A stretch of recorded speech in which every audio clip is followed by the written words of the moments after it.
દર્શક મિત્રો, હિન્દુ સંસ્કૃતિમાં ચૈત્ર સુદ એકમ એટલે કે ગુડી પડવા આ દિવસ માત્ર મહારાષ્ટ્ર જ નહીં પરંતુ સમગ્ર ભારતમાં નવા વર્ષના પ્રારંભ તરીકે ધામધૂમથી ઉજવવામાં આવે છે.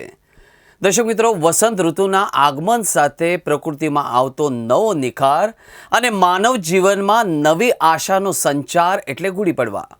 ઘરના આંગણે કે બાલ્કનીમાં લગાવવામાં આવતી ગુડી માત્ર સુશોભન નથી પણ જીવનના મૂલ્યોનું પ્રતીક છે. ગુડી પડવા એ જીવનમાં નવી આશા, ઉત્સાહ અને વિજયનો એક સંદેશો લઈને આવે છે. આ દિવસે લહેરાતી ગુડી આપણને યાદ અપાવે છે કે સંઘર્ષ પછી હંમેશા વિજય નિશ્ચિત છે. જેમાં આપણે ગુડીમાં કડવા લીમડાના પાન અને મીઠી સાકરની હારમાળા સાથે રાખીએ છીએ, તેમ જીવન પણ સુખ અને દુઃખનું મિશ્રણ છે.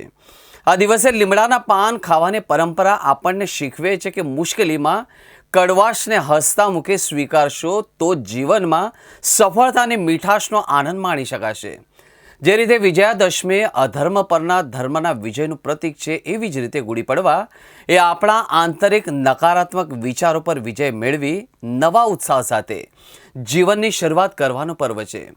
ગુડી પડવા માત્ર ધાર્મિક પર્વ નથી પણ એ ઋતુ પરિવર્તનના સમયે શરીરને સુરક્ષિત રાખવાનું એક સચોટ વિજ્ઞાન પણ છે.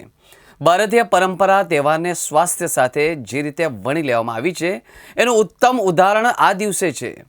ગુડી પર ચડાવવામાં આવતી સાકરની હારમાળા એ વધતી જતી ગરમીમાં શરીરને જરૂરી ગ્લુકોઝ અને ત્વરિત શક્તિ પૂરી પાડવાનું એક પ્રતીક છે. કડવાશ પછી મીઠાશનો આ સંગમ માનસિક સંતુલન પણ જાળવે છે. વૈજ્ઞાનિક રીતે જોતા ઊંધો રાખેલો તાંબાનો કલશ વાતાવરણમાં રહેલા સૂર્યના કિરણો અને સકારાત્મક તરંગોને ગ્રહણ કરીને ઘરમાં પ્રસારે છે, જે માનસિક શાંતિ માટે સહાયક બને છે. આપણા પૂર્વજોએ પહેલું સુખ તે જાતે નર્યાના મંત્રને આ તહેવારમાં વણી લીધો છે. આમ ગુડી પડવા એ માત્ર વિજયનો જ નહીં પરંતુ નિરોગી જીવન તરફ ડગ પાડવાનો એક પણ ઉત્સવ છે. આજના ભાગદોડ ભર્યા જીવનમાં જ્યારે આપણે સ્વાસ્થ્યને અવગણી રહ્યા છે ત્યારે ગુડી પડવા આપણને યાદ અપાવે છે કે આરોગ્ય જ સાચું ધન છે. લીમડાની કડવાશ અને સાકરની મીઠાશ આપણને શીખવે છે કે જીવનના દરેક પડકારને ધીરજ અને સકારાત્મકથી જીતવાનું છે. આ ગુડી પડવે ચાલો આપણે માત્ર ઘર પર જ નહીં પણ આપણા મન પર પણ વિજયની ગુડી લહેરાવીએ અને નિરોગી જીવનનો સંકલ્પ લઈએ.